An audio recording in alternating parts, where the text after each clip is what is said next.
down to the Utah Readiness Center. Me, Blake, and Aaron ready to do some awesome training today. Mm-hmm. Intro to carbine mechanics, intro to pistol mechanics. Let's go. Boom. Let's crush it today. That's going to be great. Yeah. I'm digging it. Hitting some truck chats.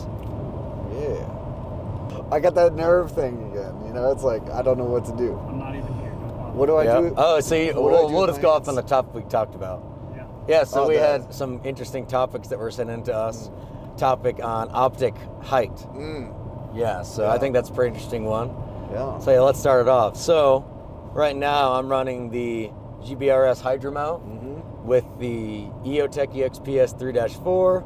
So it's like super tall. Everybody's seen what it looks like in pictures and videos. Skyscraper. Yep, the skyscraper mount. Whoop. And that was the first high mount I've ever used. Everything else has been 1/3 co-witness. So regular stuff, EOTech, aim point on the regular Yep. mount, all those kind of things, scopes. But first time using that mount, and I've used it for how long now? 3 months? I would, yeah. 3 since months, you've been probably home. 3,000 rounds into it or so. And I'm actually very impressed with it. The other day we were doing some fun drills where we had to shuttle 10 yards, get into the prone, and shoot paper at 200. And it went inside a 10-second window, so you're moving fast. And I mean, with slamming alphas with that, no problem. And a lot of people were saying we'd have issues with prone with the really tall mounts. And I used to say that. Okay. I used to be one of those people. So they used to say, oh, that's going to mess you up in the prone, all that kind of stuff. But surprisingly, it has not. So what do you think on the high mounts? Have, Well- have you used one? No. Well, you know, when you first brought this up to me while we were still at work, Yeah. I hated it. I was vehemently against it. Yeah, I brought it up in December Yeah, and and- emailed them seeing if we could get some to test out and all that kind of cool stuff. I was borderline disgusted because you know, like everything is low and sweet and short and cool like that. But man, as you've been running it, and I've been seeing it more and more, and it's really grown on me. So my opinion Yeah. has changed. Yeah. One thing a lot of people said was they were thinking when transitioning to pistol, it's going to get snagged on stuff. And that has never happened once. And I even rotate the rifle inboard, meaning Okay. that optic and the 5X is moving towards my body. I'm not just setting the rifle down. Yep. And still, I haven't had snags on slings or gear or anything like that, which is surprising. It took a little spill the other day, didn't it? Yes, Talk so about- that is something else. Ah. So the other day we were doing CQB at Sofo Survival. We had the rifles in the back, and while driving, it must have shifted. Josh opens the door, rifle falls out, bam, No. smashes right on top of the EOTech. So rifle fell out upside down, which is pretty funny. The Zero did shift because we went and shot the next day. The Zero shifted about 4 minutes of angle at 100 yards straight to the right. It's either the EOTech or the mount. I would say it's probably the mount because, you know, the EOTech hits the ground and probably jarred the mount in some way. Tiny bit. So that is a consideration. The higher your mount is, if you drop it or Oh yeah. bump it on something, For sure. of course, the taller it is, the more Yeah. chance it has to shift angle. Yeah. Could have been the EOTech too, though. You never know. So it's But either EOTech or GBRS. as long as you squared it away and it's still running and gunning fine. I'd say Oh it's yeah, no then big deal. after that, crushed a couple rifle roundups, Yeah. like 296 scores. Ooh, So that's oh, the yeah. hotness right there. Well, so the one thing I will say is like the passive aiming is got to be so much better on it. Yeah, Like, so just- passive aiming while using night vision, Yes, it's fantastic. I believe it. Man. Super, super Looks nice. Great. But that being said, on the little Mark 18 with the aim point aim point whatever T2 or whatever it is, and the regular height mount, I had no issues passive aiming.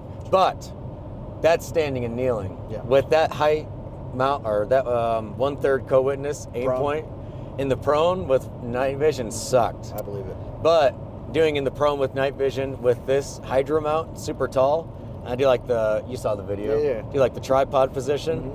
I can be in prone all day. It's Oh, really okay. nice. That's cool. Yeah. So from my experience, I mean, I really like the high mount, and I'll probably keep going to it. And what I do with it is I zero right now with it at 100 yards. So then, of course, at 7, like I'm aiming Oh, yeah. pretty damn high. But with the EOTech, it's nice because I have that ring. Yep. And regular height mount, you zero at 50, and then your bullet impact is at the bottom of that little hash. But with this one, super high mount, but I'm zeroed at 100. Right now, my impact at 7 is just below that hash. That's not bad. So with the EOTech, I'd say it's pretty nice because I have all these different reference points. Sure. Yeah, that's cool, man. So you're going to get on a Hydra? Oh, I don't know if I would. Well, maybe. I mean, it would look sick on the Scar for sure. But, I mean, the Scar's thick. It's a thick boy as it is. Like, That's it's going to true. make it look even bigger. So That's true. We could see. It wouldn't fit on my shorty, man. I wouldn't do one for the 300 blackout. It'd be way too much. Yeah. Another thing, one of our buddies that we worked with, really squared away guy, badass night vision guy, he said he thinks it's really stupid because then our laser is going to be way offset from the barrel, I can imagine that wasn't as big of a deal as... Well, so truth be told, I've zeroed the laser. I co-witnessed it with the reticle at 100, but I haven't even shot it with the laser because we're doing all passive aiming now. Okay. So I've got 2 separate buttons, one for my laser and one for my illuminator. Got it. And I'm only running the illuminator if I need to, but it's all passive aiming. Huh. So that could be a consideration with the laser at, right now I'm on at 100. At 300, what's it doing? So would this be something you would consider operationally? Oh, yeah, for sure. For sure? Oh, Okay. yeah, I really like it. Especially if I'm going to be running night vision. Yeah. Like this optic mount is a no-brainer, I think. Huh. Okay. And the one thing that the GBRS dudes talk about is it gives you that rail space nice and free. Mm-hmm. It is super nice because now I've got the laser up here and my light that's IR and regular is on top. And a good purchase, I'm sure. Yeah, so I've got a nice purchase on the rifle. When I want to go prone and kneeling, my grip shifts and then that's still squared away. And the sides of the rifle are slick, which I really like. I do too. Because then if I'm doing barrier work on either side, I don't have lasers or lights or any of that crap in the way. That is cool. Yeah. And it looks spaceship, man. It looks awesome. It does really look cool. Yeah. So yeah, I guess that's it. I'm a fan of the high optic mounts now. Oh yeah. All right. Nice. All right, what do we got next? Unless you got anything to add, Blake. Any other questions on that? I was actually just kind of curious about the prone thing, and you mentioned the tripod that you demonstrated in a video. So yeah, it alleviates the issue. If you're not doing that, it's kind of a pain, right? Well, so that also, when I've used like a Mark 18 with the regular high aim point, the regular prone where you're all the way flattened out, it still doesn't work because your nods are like this. Because if you're trying to be in the prone, it's tough, if you man. you can't get down that low because your tubes are all in the way, so then your tubes are looking down. Yeah.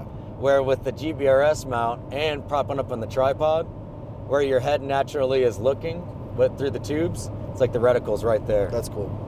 So yeah, that's kind of how that works.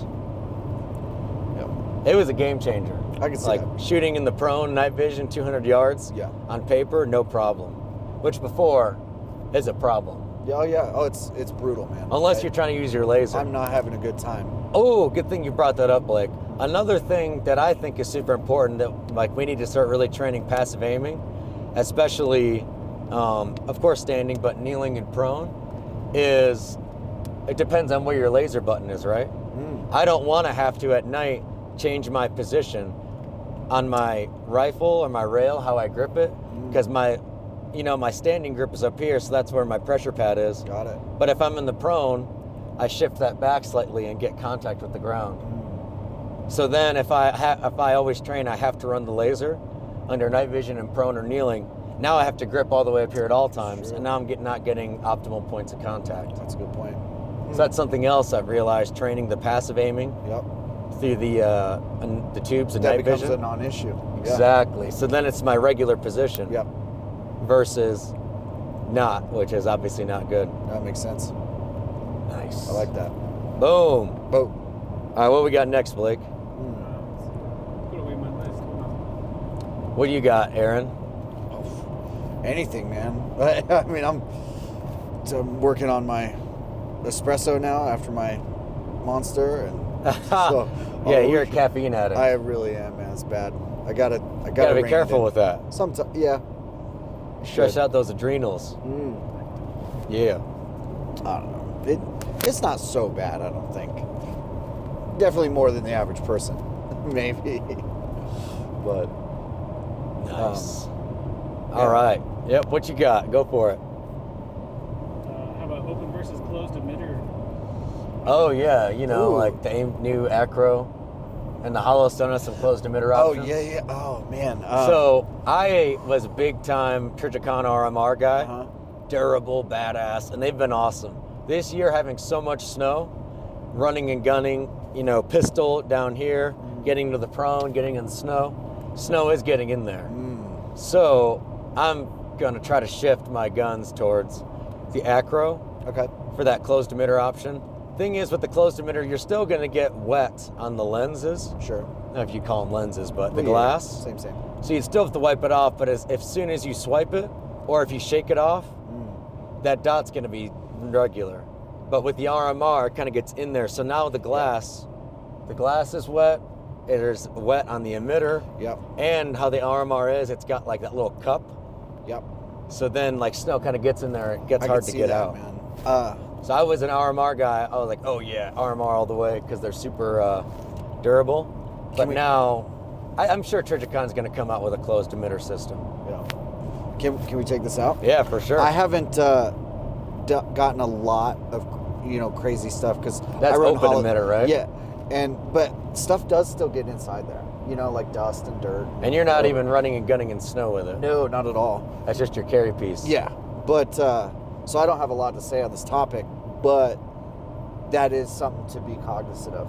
And I did see a guy do a good piece on open and closed, where like if you get snow and dirt and shit in there, if you just rattle off a round or two, like sometimes it just comes out. But do we want to send those rounds if we don't know where they're going? Good point. Good point. I'm just saying, like it's just start shooting. Yeah, just start shooting. Clear it out. But I mean, I don't know. I don't have a lot to say because I haven't really been versed on either one. Yeah, one way or another. There's nothing wrong with irons too. Oh, for sure. But we were doing this yesterday with the pistol standard and running some build drills and everything. I'm about 0.2 faster with the red dot because it's about 0.2 of a second sooner. I can actually see right where my projectile is going to go. Versus Glover had a really good video on this. He talked about how it's about 0.3 of a second for your focal plane to shift. I can see that. So if I want to actually do like the pistol standard, know where that projectile is going to go, I'm looking at the target as I present the pistol. My focal plane shifts to the front sight. That's about, for regular people, 0.3 of a second. And that makes sense why I'm about 0.2 of a second faster with the red dot. Yeah. Because I present the pistol, and as soon as it gets up here, dot's where I want it, and I can break the trigger. Versus with irons, get up, shift, boom. Now I can start breaking shots. That'll be a good segue into like target focus versus sight focus. Like, oh, that's true. Like, I mean, when we were doing build drills yesterday, like, okay, I think one was in the C or D, but like, I'm target focused. Honestly, that close range, I'm not even aiming. Yeah. Because I know I'm going to hit target every time. Boom, boom, boom, boom, boom, boom. Yeah. Well, you're going off of your natural point of aim that you've developed. So, yeah. So I am going to shift to closed emitter everything. Okay. I have But when I try to sell you my RMR, hopefully they don't watch this. RMRs are still badass. Well, and if it's a carry gun, it's a little bit different, I think, too. Can I because it's not going to be out. It's going to be concealed always. You need to, I'm going to text Will. Somebody's coming out with a new, I forget the company. It's not Trijicon, but it's supposed to rival and be the best of the best ever RMR. And Will's all about it. So I'll text him, see if he gets back to me. But yeah, I think closed emitter at this point in the game is becoming the way to go. Yeah. Just kind of how technology is. I have seen one review of a Aimpoint Acro where moisture did get inside of the housing. And they had to send it back to Aimpoint. Oh, icky. That's seen not that good. a few times. Yeah. So, yeah. I don't know. I guess that's what it comes down to. I don't know. Yeah. It does. Yeah. Weather's looking good. Oh man, it's gorgeous. Gonna be dry. I want some sunlight. This is what man. it's been I this just whole got my- time. Moisture up in the mountains, Okay. dry down here, kind of like by us. Yeah. So, except for yesterday. Yeah, yesterday was icky. Yeah. But, all right, should we get on to any other questions, Blake? No, I think that was it for that one. We see what else. Sick. Boom. That target focus thing? Ooh, yeah. Well, I mean, that was huge for me, man. This last trip was target focus is the best. I mean, that's the way to go, honestly. Yep. Huge difference. Yeah, go for it. Oh, my go bad. with Well, it. No, you're good. I've just never. It made such a drastic improvement. What me did? per- What are we talking Switching about? to target focus. Oh, okay, you know, gotcha. Like when it Yeah, came so to accuracy. And We started stuff. doing that a few months ago, and we were Yeah. doing some work together, and we basically had a couple months where we can just shoot all the time, do tons of deliberate training. We're shooting like 1-2 hours a day almost, but all focused, deliberate stuff. Yeah. Maybe 100 rounds at a time. Every round counted. Easily. But yeah, I've been researching a lot of shooters, right? So that's all I do. This is a full-time job. So if I'm not out here training or training somebody else, I'm doing business stuff and researching what other badass shooters are doing so I can copy them and learn from them, obviously. So Ben Stoger, people know him a lot. You know, got his book. We had another buddy that was really reading the book too. And he's all about the target focus instead of focusing on your specifically reticle or front sight. Yeah. For most of guys nowadays, it's reticle, red dot. So I'm looking at the green sign and I present and I focus on the target, meaning the green sign, while my reticle goes where it needs to. Comes a little trickier with iron sights though. It does. Because it's like the iron sights are blurry in the background. They still have to be lined up, obviously. Yeah. Well, also its usefulness outside of, I think we got like 10, outside of 10 meters. Yeah, 10 we were really accurate with it. Yeah, but outside of that, for me at least, it was starting to diminish. Like target focus was not an option. Yeah, so what you're saying is outside of 10, you got to the point where you needed to focus in on that front sight, like basically 10 to 25 to 50 range, which makes sense. Ben Stoger probably, he did, I don't know what he does at further distances, but I think he still target focus. I think so. That's I think sick, so. man. Well, I mean, he's obviously He's a professional. a god at it. Yeah, for sure. Yeah. But I think there's merit to it. Oh, for But sure. I don't know. We were doing it that trip, but if I'm trying to really be precise, I still nowadays go back to the sight focus. And even on the red dot, I don't know if I'm just behind on times, but while we're doing like our roundup drills, and we did the drill of the month the other day, 3 rounds strong hand, 3 rounds regular grip, 3 rounds strong hand, 3 rounds weak hand, I was steadying that reticle on the target and then breaking the shot. Kind of how we were taught in the mill, which was your reticle steadies on the target, break the shot. So it's kind of the opposite. Yeah. So I'm not at the level with target focus yet. We're at 25 yards. I'm doing. Oh, it. for sure, not me either. But there is merit to it where, in reality, question, like in our CQB class the other day, they're not getting on their sights. It's close range, and they're just presenting and doing natural point of aim, target focus type stuff. So I think for real world, there's some application for really training that target focus into. Without question, man. And especially just the short time that, like, we were running that together, like, what a drastic difference it made in my performance. Up close and fast. Oh, yeah, man. It was sick. It's noticeable. Yeah, we were working a lot of really fun stages where you could shoot left, right to the 12 o'clock because we had a range which we could do so, which was awesome. And anything, 10 and in, I was going target focus the whole time. And they were awesome. Yeah. But a lot of that also comes down to your natural point of aim, your grip, as in your grip is so perfect and the pressures you feel in your hands, everything is on, you're on the target. 100%. But it comes how far out do you trust it? Yeah. It comes with reps and proficiency. Yeah, of course. Nice. Boom. That was a good segue. Yeah. Will said maybe Steiner. I think Steiner. Does that sound about right? Coming out with oh, really? Aim point acro-esque RMR that's going to apparently decimate all. Like, supposed to be the best one. And Yeah, Steiner makes like D-ball and those like the laser I have. Yeah, and it's supposed to be affordable as well, like $200. Whoa. But it's supposed to be better than anything. We'll find out. Maybe Yeah. they'll send us some. Do some Good, testing. Yeah. So, Yeah. Look at that mountain view. man, that's beautiful. We're getting close. We're 23 miles from the exit. Nice. Nice. All right. You had alluded previously to why the military has trained you as tacticians rather than marksmen. Oh, yeah. So I talk about this a lot in the classes. I'd be interested to hear Aaron's stuff on this. Send it. So I feel like in the military, it was massive focus on tactics. Okay. And they did focus on your shooting performance, right? Mm-hmm. But Of course. not to necessarily extremely high level. Well, no. I mean, it was like, you know, everyone had their own job, right? Like, so the Mhm. rifleman, yeah, you had to be accurate, but then, like, the AG was the precision guy, right? Or Mhm. I guess I don't understand. What I'm saying is in the military, and I see it in law enforcement, like they're not, nowadays, I'm like so hyper-focused on the marksmanship piece. Sure. I'm way better than I was back then. Of course. Like there's no doubt about it. Where back then, of course, they trained us on marksmanship fundamentals. Yeah. Pistol, rifle, if you're a machine gunner, which I was for a lot of time, you're focusing on that. Yeah. But it was never the only focus, which a lot of it is kind of like my lifestyle now. Yeah. You know, and then also getting into those higher level work details. Sure. The marksmanship standards were higher than military, for sure. Oh, of course. Yeah, so, because there's such a bigger picture that they're working on. You know, you're a part of a platoon, Yeah.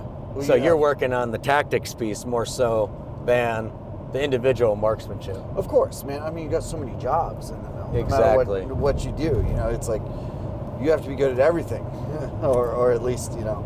Like I remember in the Army, it was that qual, right? Where it was like 40 rounds, Mm-hmm. remember? And they had the green Ivans out to 300. pop-up targets. But all you had to do was hit the target. Exactly. Which now I'm looking back on that, I could, no problem. Oh. And then once we got into regiment, it was like, you pretty much have to get 38 out of 40 minimum. Yeah. It was out of 40, right? I think so. Yeah, you had to 40 get out- that, or yeah, they're 40 like, out of 40 was the. you're fucking up, you're gonna have to yeah. redo it. But now I think that you got the entire target. Mhm.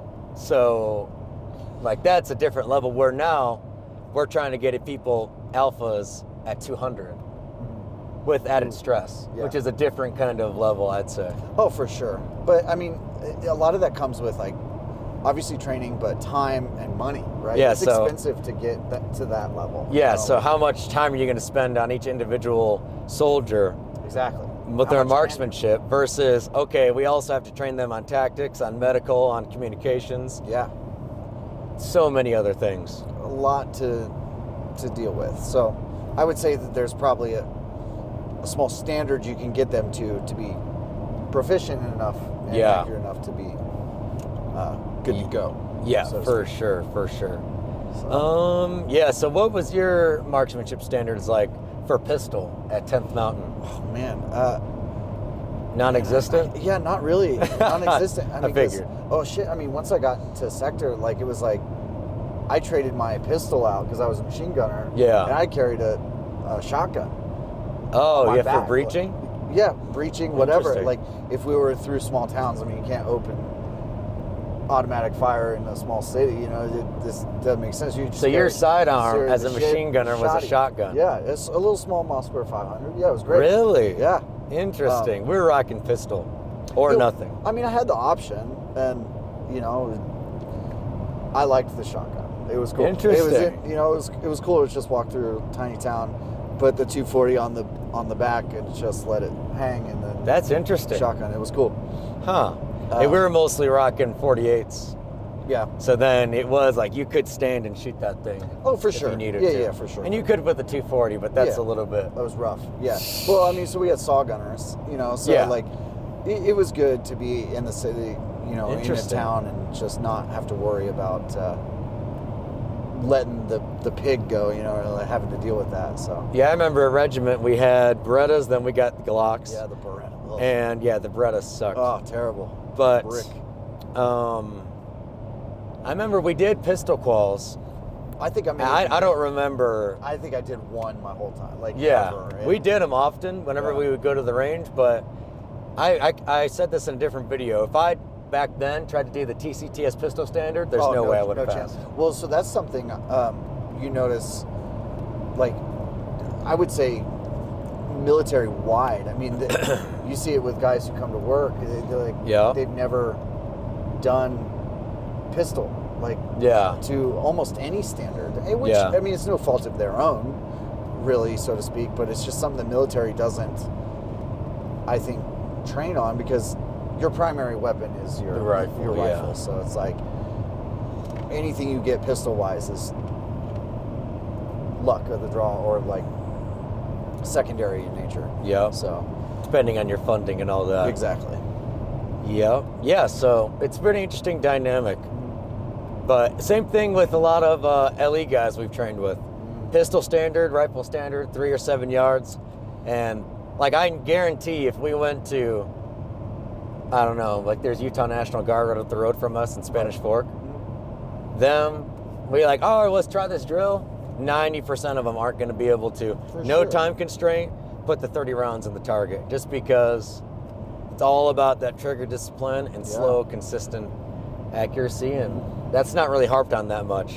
Oh no! Well, I mean, that's something that took me a number of years to figure out, man. It's like the With pistol. With pistol, yeah. Well, like we were talking the other day, like how you draw, and the moment it comes out, like you start hitting that wall, and before Yeah, you even. as soon as the pistol's oriented at the target. Yeah. But should be immediately. Well, yeah, but it's like that took me a long time to figure that out and get Yeah. that and get comfortable with doing that and not feel like I'm gonna send a round down here at my feet. You know what I'm saying? So Yeah. like, man, that's time and money, honestly. Oh, to- yeah. to Time train is some- money, too. Yeah, and that's something that takes a long time to train into people. So I mean, that's a whole conversation on its own when it comes to law enforcement. You know, it's like their budgets are nil. You know, So like we actually, in terms of law enforcement, because you have budgets, right? Yeah, exactly. We have a buddy that's getting involved with some agencies, we won't say who, but they're looking for an instructor. And he had to give a presentation. And I mean, it might have ruffled a little feathers, but I told him, kind of me and Tommy talked about this in the podcast, why don't you do your presentation on, hey, if I come on to your team or help out your agency, what we should do is every single week, you know how we put out the educational videos? of course. But they can do it in an organized format. All right, it's April's coming up. April is pistol month. Or you could have an April pistol quarter, Okay. the fall or the spring or whatever. Sure. And then it's every week the instructors for the department or whoever get together. And of course, it's hard because everybody's working their different shifts and they have range time they can go to individually. But, you know, shooting is one thing, focused practice is another. So you come up with this 5-minute video. You can put it on YouTube. You cannot, because you cannot share SOPs. I don't care, it doesn't matter. But every week you put out information to the department as a whole. Sure. It's an email and it says, we're going to go over grip this time. Here's a drill to test the grip, blah, blah, blah, blah, blah. 50 to 100 rounds, a little training session, and you're done. Yeah. Because that would then, even if the people can't get to the range, they're learning. Sure. I could. And it could be on your sling setup. It could be on the draw technique. Yeah.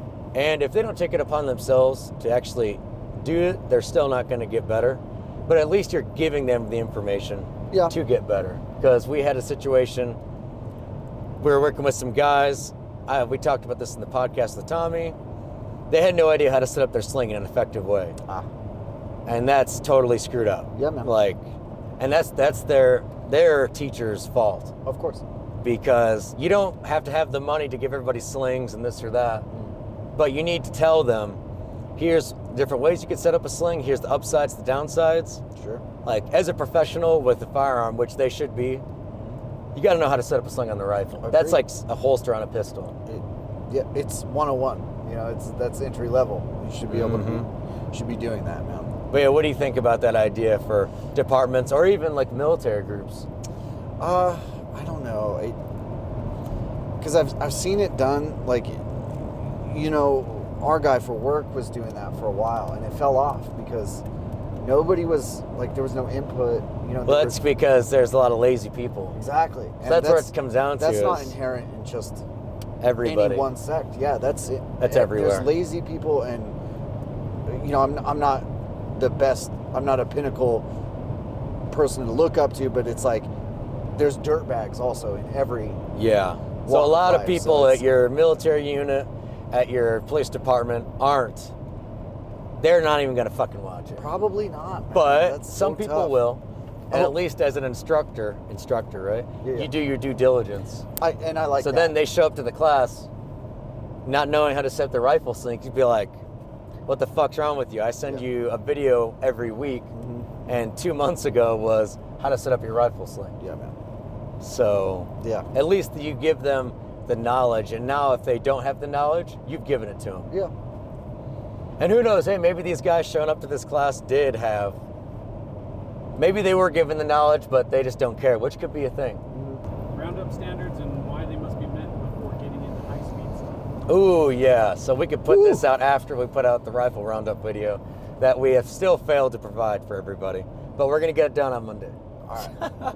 But the roundup is our standard that we really like to have in all our classes. We're going to do it today. So want to talk about rifle? Is that what you said? Yeah, so rifle, and we've done this we created this drill. Aaron was with me and a bunch of other guys, Green Beret dudes, Oh man. Marine dudes, any kind of high-speed dude you can think of, I've worked with to develop this pistol roundup and the rifle roundup. Uh-huh. And high-speed guys, having a very hard time with it. It is by far one of the hardest things, like shooting qualification. Like, by far. Like, not that it's hard, but it's like if you don't have It's all the fundamentals. your fundamentals, you're not going to get it, man. Yeah, Like, but it's- we've had guys that it's like one of their first days shooting, Yeah. and we really, obviously today, we're going to hone in on the fundamentals, and they've applied it and gotten I've seen first-time 280s and stuff. Well, so that's kind of like what we were talking yesterday about, like when I first joined the mill, like I wasn't a shooter, I wasn't a tactician, but like you listen to the fundamentals, and if you follow the steps, they work. Yep. So that's big. But yeah, so the rifle roundup is 3 sets of 2, meaning beep, bang, bang, beep, bang, bang, beep, bang, bang. We like to talk about sets of whatever in terms like a workout, so it makes sense to most people. 3 sets of 2 at 100 standing, 10-second part time. 3 sets of 2 at 100 standing, 2 kneeling, so beep, getting kneeling, bang, bang. 3 sets of 2 standing to the prone, beep, getting the prone, bang, bang. All at 100, 10-second part time. Same thing at 50, 8-second part time. Same thing at 25, 6-second part time. At 7 yards at the rifle, only 3 sets of 2 standing in the head, and the credit cards where you want them, you get full points. And if you don't, you get 3 out of 5 points. And then Charlies are 4 out of 5 points in the body. Deltas are 3 out of 5, and a miss is 0 out of 5. But either way, 90% is required to pass, which is a 270 or above. Which is, when we created this drill, we're doing this with our best shooters some of the best shooters I've worked with that are from the military. And 270s, at first when we started this, 280s were tough. Well, the first time I did it was when I get a 240. Yeah, it was. I passed the second time. Yeah. 275, 276. I don't know. And it's really that marksmanship at 100 yards. It is. It's And if really you don't tough hit- for people. If you don't hit your 100-yard shots, you're not going to pass, man. Yeah, essentially it's at 100 yards. If you don't have any misses and you're doing pretty good, you're probably going to hit that 270 threshold. So how we have it set up is 270 out of 300 points, because it's 60 rounds total, and 5 points per round. 300 points is perfect. 290 or above means you're bona fide. Bona fide. Because you're a badass shooter. If you get 290 or above on this, there's no doubt in my mind. Paterfamilias. He's bona fide. He's bona That's fide. from Oh Brother, Where Art Thou? It is. But, let's shift to all-wheel drive. But what I was saying was, it basically works as 290 or above, you're a really badass marksman. 270 or above is a 90% score on the entire thing, and I consider that a pass. It's a good metric for, are you a good shot or are you not? Oh, yeah. That is a perfect metric. And I rented our night vision the other day and got the same scores, which was good. And that's just because the passive aiming. Yeah, and yeah. Anyways, so why we need to pass it? I think it's something like that or any other high-level marksmanship is extremely important to pass because you got to hold yourself to a high standard. For sure, man. I think it was an eye-opener for a lot of really high-speed guys that I knew. It I'm like, yeah, certainly was. try this drill. And guys being like, oh, shit, Well, like- at 100 yards, I'm not automatic. Exactly. And let's be real. If you're going to say you're squared away with the rifle, you should be Exactly. And damn near automatic at 100 yards. And so I'm willing to admit, like, it humbled me immediately. Well, I wouldn't say it humbled me, but it showed me, like, yeah, no, I was not automatic at 100 yards. If we run it today at 100 yards, the SCAR is accurate. It's good. I'm probably not automatic. You know, it's like, Yeah. been home for a couple of weeks, been just not shooting. So yeah, man, it's an eye opener. And Yeah, for the last one I did on the mountain, hopefully I can recreate this on Monday when we make the video. Yeah. I did a 296. At 100, I had 4 Charlies. And then, honestly, what we've seen once we've really started repping this, at 100, it's tough to get all alphas. Oh yeah. But 50 and in, as a squared away marksman, you should probably be all alphas. Yeah. You know, because you have 8 seconds to get in position. But Especially now, I got the 3 times on there. So because I would. yes, yeah, when we originally created this qual, it was all with an aim point. Yeah. T2, no magnification. Yeah. And that was pretty difficult. That's tough. Now I've got the 5X Yeah. and the EOTech, and it's Yeah. good to go. But yeah, we need to be able to pass high standard quals like that Of course, man. because we got to be accountable. You know, we talk a lot about the 2A community and all that kind of stuff, and guys want to talk about militias and all that, right? With the Second Amendment. First thing we need to do as Second Amendment advocates is actually be squared away and professionals with our weapons, 1000%. because not only we're super safe with them, but we're super proficient. Because then when we go meet somebody that's on the fence or anti-gun, whatever, and they're like, oh, these gun people know what they're doing. Oh, yeah. They're really professional and safe with their weapons. They're super accurate. But if we're not like that, if we take somebody at 50 yards and we can't even hit the fucking target, Well, we look silly. And we're 100%. not setting up these, you're not setting up a militia with a bunch of guys that can't hit a target at 50 Jokers. yards. Yeah, exactly. That's silly. Well, so something I wanted to bring up is you and I have worked a lot on like low percentage shots. Yeah. And you're not hitting a low percentage shot unless you are squared away. You know, Yeah, a and low that's- percentage shot means there's a low percentage chance that you will hit it because it's a very difficult shot. Is that a good way to put it? Yeah, really tough shot. Like a rifle headshot at 35, 50. Yeah, for time. Or Yeah, pistol, like headshot 15 to 25, and you're stressed. Stuff like that would be considered hostage stuff, right? Low Sure. percentage shots. yeah. But and yeah, we got to hit these high standards. So we are squared away marksmen, and we're representatives of the Second Amendment, because that's what the anti-gun people say. They say 2 things from what I've known. First off, these people are dangerous with their guns. They don't know what the hell they're doing, and they're all these whack jobs starting these right-wing militia groups. I think we need to be squared away safety-wise, first off, obviously, Yeah. and marksmanship-wise. Yeah. So then we prove that wrong, and we need to cut the shit on this militia stuff. I can agree with that, yeah. You know, we need to protect ourselves, our families, our communities, but people taking it to the next level, getting crazy on the internet, and all Yeah. it's doing, you could do that stuff, right? And people have their own community organizations, and that's great. Yeah. But all it's doing, going online and being like, we got to defend what's ours, with a bunch of people that aren't that squared away, Yeah. it just plays into their hand. It really does. And all they have to do is pull up the internet Yep. and go to all their people on the left side of the house and be like, yeah, look at these people. And they're like, yep, it's a bunch of people that are kind of don't know what they're doing. And all this stuff. Oh, there's one of those Look at 'em pronghorns. go. But yeah, I know we might get some heat. We're not anti-Second Amendment. We're not anti-people organizing and whatever, right? Yeah. So all the Second Amendment stuff, totally believe in it. But you got to do it in a way that doesn't play into the opposition's hands. 1000%. And, you know, like you look up Vice News, you can, You did right. they've got, you've seen those videos. Yeah. They're like, oh yeah, we're getting into these militia groups. And it's a bunch of people that aren't looking good. They're not looking squared away. They're not safe. They're not fit. And it just plays right into the hands. A left-leaning person sees it. They're like, of course these people shouldn't own guns. Yeah. Where if you've got everybody squared away, looking like a professional shooting, a bunch of guys just shooting together, and they're friends and family, and they would come to their family member's aid, that's totally different. Or friend or family member or community member's aid. Yeah.